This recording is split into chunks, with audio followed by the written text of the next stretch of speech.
سے اور آپ بھائیوں سے مذاکرے کی غرض سے چند گزارشات پیش کرنی ہے۔ دعا ہے اللہ رب العزت حق سچ کہنے کی توفیق عطا فرمائے۔ استقبال رمضان کے حوالے سے حضرت اقدس ابن امام اہل سنت حضرت مولانا عبدالحق خان بشیر احمد فیوزہم نے انتہائی ایمان افروز مفصل بیان فرمایا۔ ان سے پہلے آپ نے بھائی حسن افضال صاحب کے ایمان افروز اشعار سنے۔ ان اشعار میں شان صحابہ بھی بیان کی گئی اور شان اہل بیت بھی بیان کی گئی، اور یہی اہل سنت کا امتیاز ہے، اہل سنت کی شان ہے، اہل سنت کی پہچان ہے کہ صحابہ کی عظمت کو بھی تسلیم کرتے ہیں، اہل بیت کی عظمت کو بھی تسلیم کرتے ہیں، صحابہ کی محبت کو بھی ایمان کا حصہ سمجھتے ہیں، اہل بیت کی محبت کو بھی ایمان کا حصہ سمجھتے ہیں۔ آپ کے سامنے قرآن کریم کی سورہ حدید آیت نمبر 10 پڑھی ہے۔ اللہ تعالیٰ ارشاد فرماتے ہیں کہ جو لوگ فتح مکہ سے پہلے ایمان لائے، اللہ کے راستے میں مال خرچ کیا، اللہ کے راستے میں جہاد کیا، ان کا درجہ زیادہ ہے، اور جو لوگ فتح مکہ کے بعد اسلام لائے، اللہ کے راستے میں مال خرچ کیا، جہاد کیا، ان کا درجہ کم ہے، لیکن وَكُلًّا وَعَدَ اللَّهُ الْحُسْنَىٰ، اللہ نے سب کے ساتھ جنت کا وعدہ کر دیا ہے۔ صحابہ کرام رضی اللہ تعالیٰ عنہم کی عظمت پر، فضیلت پر، منقبت پر سینکڑوں آیات قرآن کریم میں موجود ہیں۔ نبی پاک صلی اللہ علیہ وآلہ وسلم کے سینکڑوں فرامین کتب احادیث میں موجود ہیں۔ صحیح بخاری حدیث نمبر 2652، محبوب دو عالم صلی اللہ علیہ وآلہ وسلم نے ارشاد فرمایا، خیر الناس قرنی ثم الذین یلونہم ثم الذین یلونہم، اس امت میں سب سے بہترین طبقہ صحابہ رضی اللہ تعالیٰ عنہ کی جماعت ہے۔ آقا علیہ السلام نے جو الفاظ ارشاد فرمائے، خیر الناس قرنی، تمام لوگوں میں سب سے بہتر لوگ میرا قرن ہے۔ قرن کا معنی ہوتا ہے ایک زمانہ کے لوگ، یعنی میرے ساتھ ملنے جلنے والے جو لوگ ہیں، صحابہ و اہل بیت رضی اللہ تعالیٰ عنہم، یہ اس امت کا سب سے بہترین طبقہ ہے۔ پھر اس کے بعد وہ لوگ ہوں گے جو صحابہ کے ساتھ ملیں گے، یعنی تابعین، پھر وہ لوگ جو تابعین کے ساتھ ملیں گے، یعنی تبع تابعین۔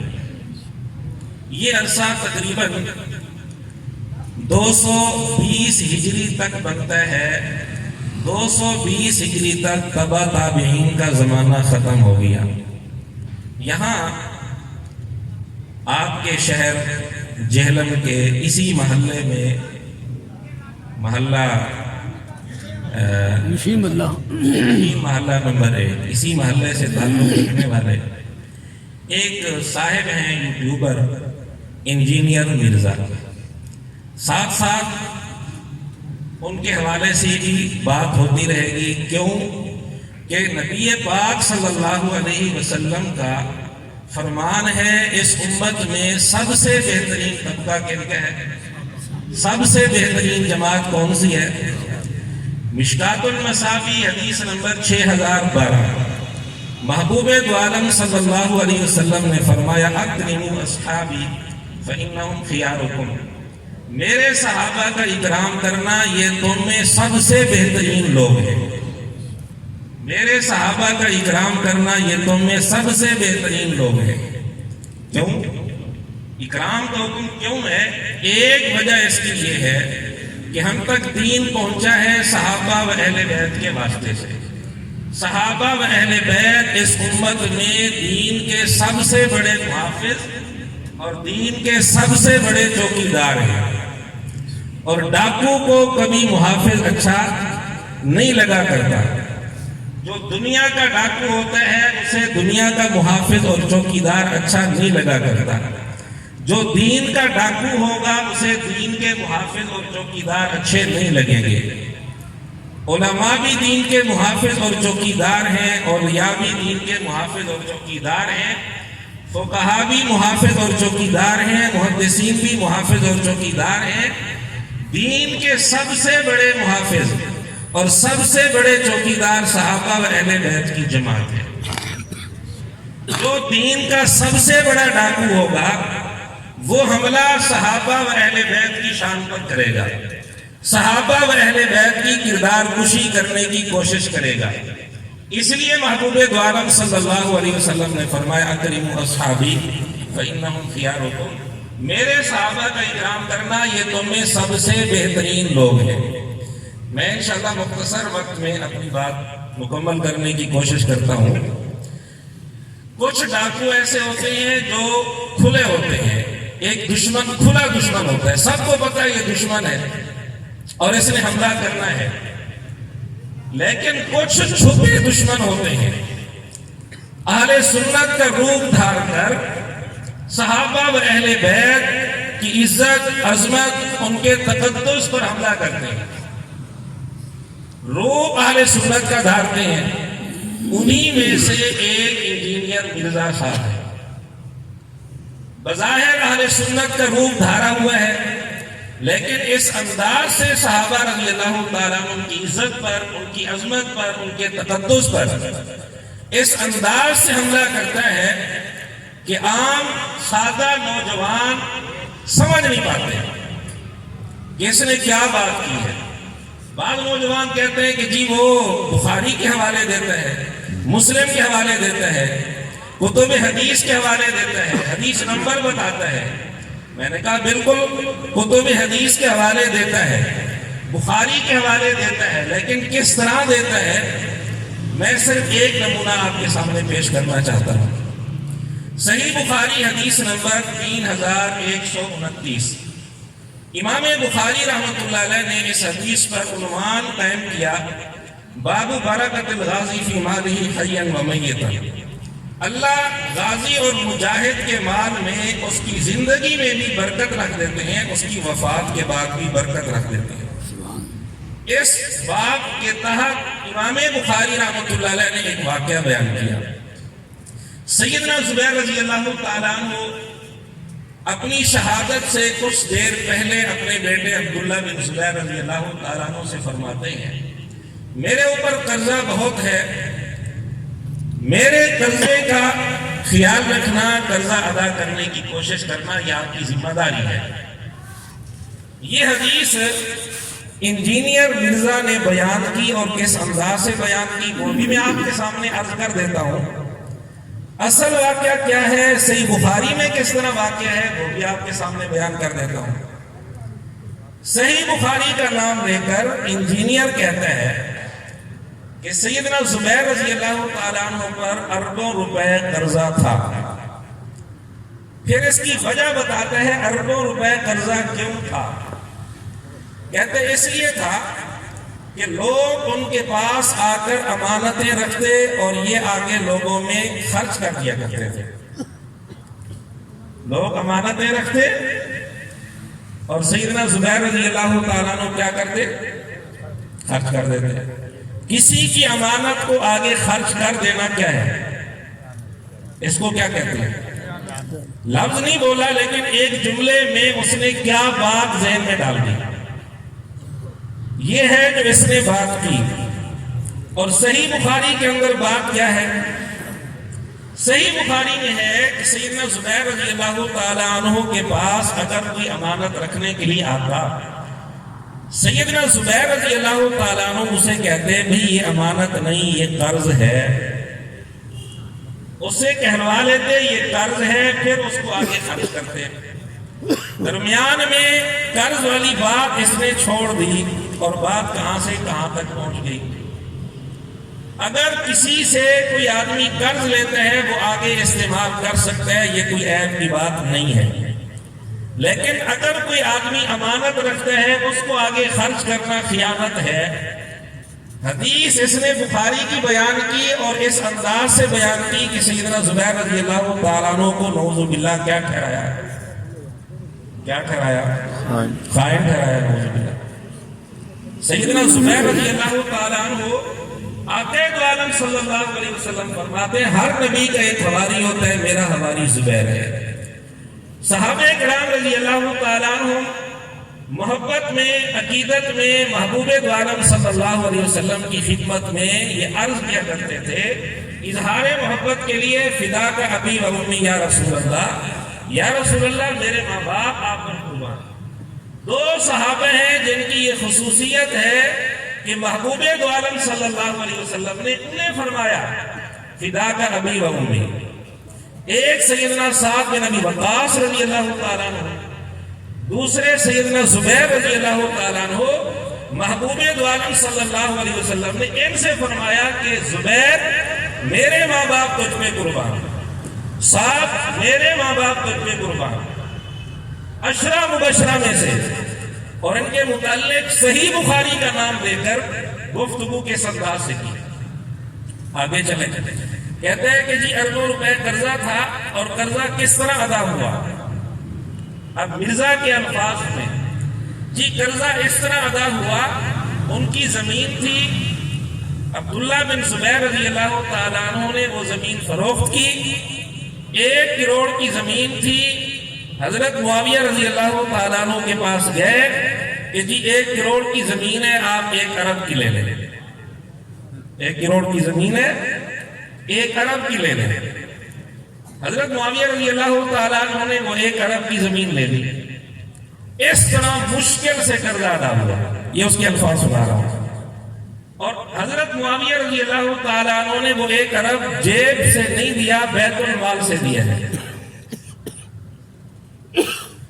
اس 2-3 جملوں میں مختصر سی گفتگو میں صحابہ رضی اللہ تعالیٰ عنہ پر کتنا بڑا الزام لگایا جا رہا ہے۔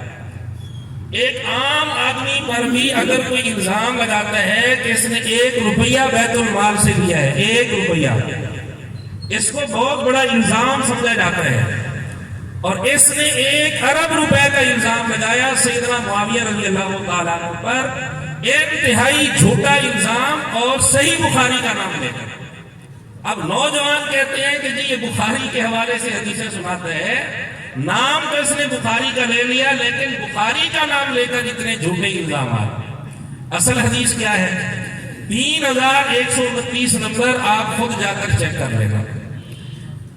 سیدنا عبداللہ بن زبیر رضی اللہ تعالیٰ عنہ فرماتے ہیں قرضہ بہت زیادہ تھا، میں پریشان تھا کہ قرضہ کیسے ادا ہوگا۔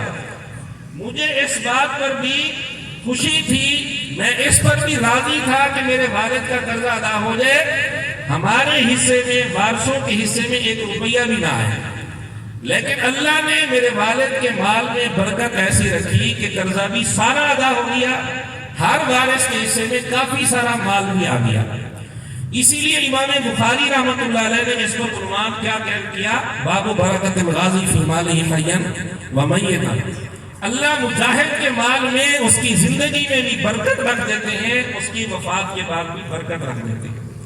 امام بخاری اس حدیث سے نتیجہ نکال رہے ہیں کہ اللہ نے حضرت زبیر رضی اللہ عنہ کے مال میں کیا رکھی تھی، اور مرزا نے وہ حدیث بیان کرتے ہوئے کیا انداز اختیار کیا کہ جی گھپلا ہوا تھا بیت المال میں اتنا بڑا، پھر جا کر قرضہ ادا ہوا تھا، اس کو برکت کہتے ہیں۔ حدیث میں الفاظ یہ ہیں، عبداللہ بن زبیر رضی اللہ تعالیٰ عنہ فرماتے ہیں غابہ علاقے میں سیدنا زبیر رضی اللہ تعالیٰ عنہ کی زمین تھی، اس زمین کے انہوں نے 16 حصے کیے۔ کتنے حصے؟ 16۔ ہر حصے کا ریٹ مقرر کر دیا، قیمت مقرر کر دی 1 لاکھ۔ پھر لوگوں کو کہہ دیا بھی جس نے زمین لینی ہے آ کر لے لے، جس نے قرض میں لینی ہے، جس نے قرضہ لینا تھا وہ قرض کے بدلے زمین لینا چاہتے ہیں وہ لے لے۔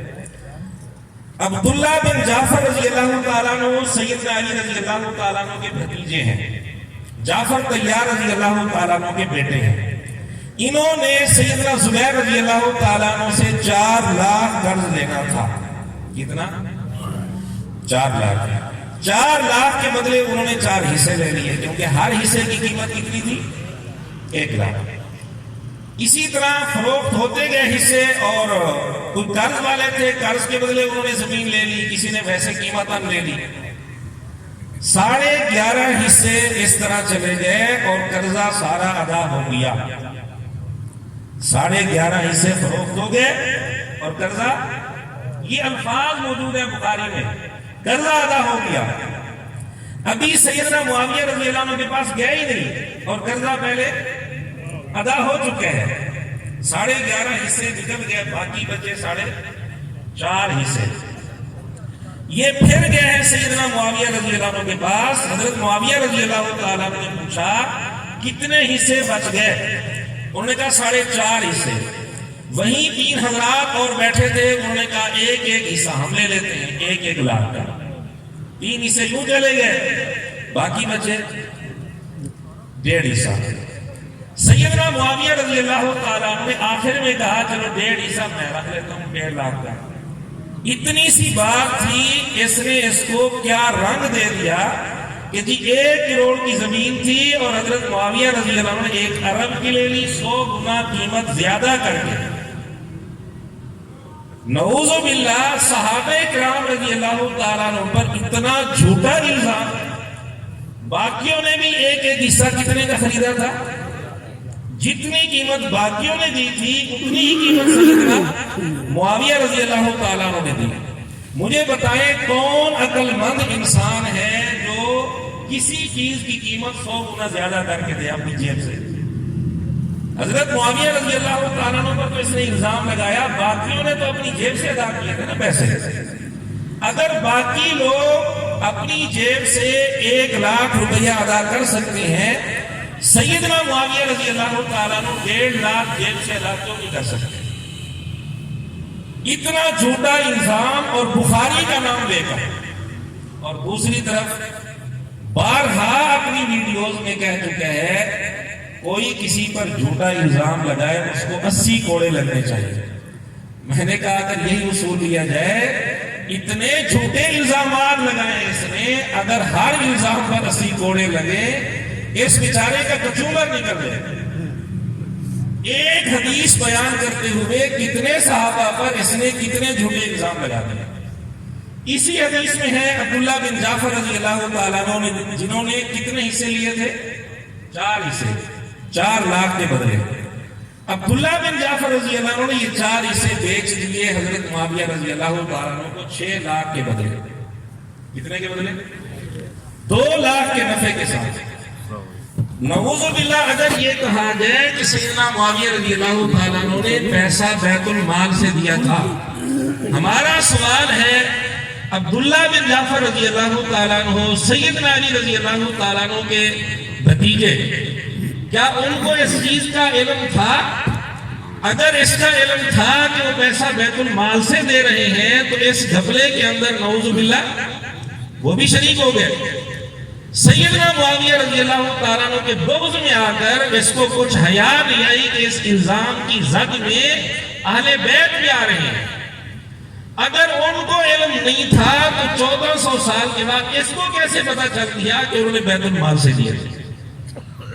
اربوں روپے کا الزام بیت المال سے گھپلے کا سیدنا معاویہ رضی اللہ تعالیٰ عنہ پر بھی لگایا، اور اس الزام میں عبداللہ بن زبیر رضی اللہ تعالیٰ عنہ کو بھی شریک کیا. اس الزام میں عبداللہ بن جعفر رضی اللہ تعالیٰ عنہ کو بھی شریک کیا. یہ حدیث بھی بیان ہو رہی ہے صحیح بخاری کے حوالے سے. اس طرح احادیث بیان کرتا ہے ایک عام آدمی، سادہ آدمی، نوجوان، وہ ہر حدیث کی اصل کتاب سے کس طرح تحقیق کرے گا. ایک اور مثال آپ کے سامنے پیش کرتا ہوں. ایک صحابی ہیں بسر بن ارطاد رضی اللہ تعالیٰ عنہ. اس نے تسلیم کیا وہ صحابی ہیں. صحابی کہہ کر پھر اس نے ایک بہت بڑا الزام لگایا.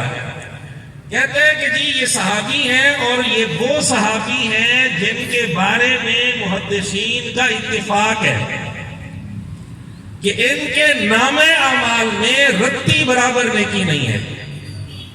اب یہ نام اعمال بھی جھانکنے لگ گیا ہے. نام اعمال کون دیکھ سکتا ہے؟ ایک صحابی کے بارے میں اتنی گھٹیا اور گری ہوئی گفتگو. اور تھوپ دی محدثین پر کہ جی محدثین کا اتفاق ہے ان کے نام اعمال میں رتی برابر نیکی نہیں ہے، بس یہ کلمہ گو صحابی کلمہ پڑھا حضور کی زیارت کی بس. نعوذ باللہ اس کے الزام کے مطابق انہوں نے کلمہ پڑھنے کے بعد نبی پاک صلی اللہ علیہ وسلم کی زندگی میں اور آپ کی زندگی کے بعد پوری زندگی نہ کوئی نماز پڑھی، نہ کوئی روزہ رکھا، نہ کوئی تسبیح پڑھی. اس الزام کے مطابق یہی بات بنے. ایک عام مومن کلمہ اگر پڑھتا ہے کتنا ہی بڑے سے بڑا گناہگار کیوں نہ ہو، چور ہو، ڈاکو ہو، زانی ہو، شرابی ہو، بڑے سے بڑا مجرم ہو، اس کے بارے میں بھی ہم نہیں کہہ سکتے کہ اس کے نام اعمال میں رتی برابر نہیں نہیں. اس کے بارے میں بھی ہم نہیں کہہ سکتے. اور یہ اتنی بکواس کر رہا ہے سیدنا بسر بن ارطاد رضی اللہ تعالیٰ عنہ پر صحابی رسول کہہ کر اتنا بڑا الزام لگا رہا ہے. 7 کتابوں کے حوالے دے دیے کہ کتابیں اٹھا کے دیکھ لیں، الاستیاب اٹھا لیں، اسد الغابہ اٹھا لیں، الاصابہ اٹھا لیں، تینوں کتابوں میں یہ بات کہیں نہیں لکھی، دنیا کی کسی کتاب میں نہیں لکھی. اب نوجوان سنے گا وہ کہے گا جی کتابوں کے نام بھولیے ایسے. ان کو اتنی توفیق تو نہیں ہوتی، اتنی استطاعت تو نہیں ہوتی کہ وہ اصل کتابیں اٹھا کے دیکھیں. چند باتیں رکھی ہوئی ہے اس نے، احادیث کے نمبر بتا دیے، اس کی آڑ میں صحابہ کرام رضی اللہ تعالیٰ عنہ پر جھوٹ پہ جھوٹ بولتا چلا جا رہا ہے، جھوٹے الزامات لگاتا چلا جا رہا ہے، اور نوجوان اس کی بات پر اعتماد کر لیتے ہیں. یہ میں نے 2 نمونے آپ کے سامنے پیش کیے. بسر بن ارطاد رضی اللہ تعالیٰ عنہ کا تذکرہ کرتے ہوئے یہ الزام لگا کر اس کی عقل کا حال دیکھیں. کہتے ہیں کہ جی ان کے نام اعمال میں رتی برابر نیکی نہیں، لیکن ان کی حدیث بھی ہم لیتے ہیں. اور فرض نماز کے بعد انہوں نے دعا نقل کی، اللہم احسن عاقبتنا فی الامور کلھا واجرنا من خزی الدنیا وعذاب الاخرہ. انہوں نے یہ دعا نقل کی ہے تو میں بھی اس دعا کو پڑھتا ہوں. مجھے یہ بتائیں انہوں نے یہ حدیث نقل کی، یہ نیکی نہیں؟ حدیث نقل کی ہے، یہ نیکی نہیں؟ صرف اس ایک حدیث کو آپ دیکھیں، یہ حدیث انہوں نے نقل کی. قیامت تک جتنے لوگ فرض نماز کے بعد یہ دعا پڑھیں گے ان کا ثواب جیسے ان کو ملے گا ان کو نہیں ملے گا. یہ خود کہتا ہے بخاری مسلم صدقہ جاریہ ہے، جب تک لوگ پڑھتے رہیں گے بخاری مسلم کو ثواب ملتا رہے گا. کیا صحابی رسول کا اتنا حق نہیں؟ اس چھوٹے سے عمل کو بھی دیکھ لیا جائے ان کے نام اعمال میں کتنی نیکیاں بن رہی ہیں. تو نعوذ باللہ اس انداز میں صحابہ رضی اللہ تعالیٰ عنہ پر جھوٹے اور بے بنیاد اس نے الزامات لگا رکھے ہیں. 2 نمونے آپ کے سامنے پیش کر دیے. لیکن جب فضیلت کی بات آتی ہے تو اس کو تکلیف شروع ہو جاتی ہے، درد شروع ہو جاتا ہے. فضیلت کیوں آ گئی؟ جہاں کسی قسم کی کوئی عیب کی بات نہیں تھی اس کو غلط رنگ دے کر بات کہاں سے کہاں پہنچا دی، اور جہاں فضیلت کی بات آتی ہے اس کو تکلیف ہو جاتی ہے. اس پر ایک نمونہ آپ کے سامنے عرض کر دیتا ہوں. بارہا اپنی ویڈیوز میں اس نے ایک نعرہ لگا رکھا ہے، بار بار اس بات کو ہزاروں دفعہ کہہ چکا ہوگا، صحیح بخاری 2812 یہ حدیث سناتا ہے سیدنا عمار رضی اللہ تعالیٰ عنہ کے بارے میں. محبوب دو عالم صلی اللہ علیہ وسلم نے فرمایا ان کو باغی جماعت کو کر دیں. بار بار اس کو سناتا ہے. سیدنا معاویہ رضی اللہ تعالیٰ عنہ کے بغض میں آ کر خود اس کے شاگرد تنگ آ چکے ہیں. وہ کہتے ہیں 50,000 دفعہ ہم سن چکے ہیں. اتنی دفعہ اس کو سنایا. اس نے ایک بوتل رکھی ہوئی ہے، بوتل کے اوپر یہ نمبر لکھوایا ہوا ہے 2812. اور یہ حدیث صحیح بخاری کے اندر 2 جگہ ہے، 2812 اور اس سے پہلے 447. 2 جگہ یہ حدیث موجود ہے. میں نے اسے کہا صحیح بخاری کی شرح ہے فتح الباری، جس کے متعلق یہ خود کہتے ہیں دنیا کی سب سے بہترین شرح ہے. میں نے کہا 447 کے تحت فتح الباری میں اس کی جو تشریح لکھی ہے وہ پڑھ کے سنا دے، اپنی طرف سے کوئی بات نہ کریں، ہم اس کو سچا مان لیں گے. امام بخاری رحمۃ اللہ علیہ کے متعلق فتح الباری میں ابن حجر اسقلانی رحمۃ اللہ علیہ لکھتے ہیں، امام بخاری رحمۃ اللہ علیہ نے یہ جملہ صحیح بخاری سے حذف کر دیا تھا۔ خیر میں اس پر تفصیل سے بات بھی کرنا چاہتا کیونکہ وقت بہت مختصر ہے۔ اس کا ایک نمونہ آپ کے سامنے پیش کر رہا تھا کہ جہاں فضیلت کی بات آتی ہے وہاں اس کو کس طرح تکلیف ہوتی ہے۔ یہ حدیث تو اس نے بارہا بیان کی۔ 2812 سے پہلے 1 درجن آپ پیچھے چلے جائیں، صرف 1 درجن، کیا نمبر بنے گا؟ 2800 2800۔ اس سے پہلے چلے جائیں 2799 2799۔ یہ حدیث آج تک 12-13 سال کے عرصے میں آج تک اس نے ایک دفعہ بھی مکمل بشاشت کے ساتھ، خوشی کے ساتھ ایک دفعہ پوری حدیث بیان کی ہو، بالکل نہیں۔ حدیث تو وہ بھی بخاری کی ہے، کیوں بیان نہیں کی؟ کیونکہ اس میں سیدنا معاویہ رضی اللہ تعالیٰ عنہ کی فضیلت تھی۔ اس حدیث میں سیدنا معاویہ رضی اللہ تعالیٰ عنہ کا نام بھی تھا۔ میں نے کئی دفعہ ان کو کہا اس 12-13 سال کے عرصے میں اس نے یہ حدیث بیان کی ہو، 1 درجن پہلے ہے، کوئی زیادہ دور نہیں ہے۔ پھر اس سے 1 درجن پہلے آپ چلے جائیں 2788 اور 2789، اس میں بھی وہی حدیث ہے۔ سیدنا معاویہ رضی اللہ تعالیٰ عنہ کے متعلق یہ حدیث ہے۔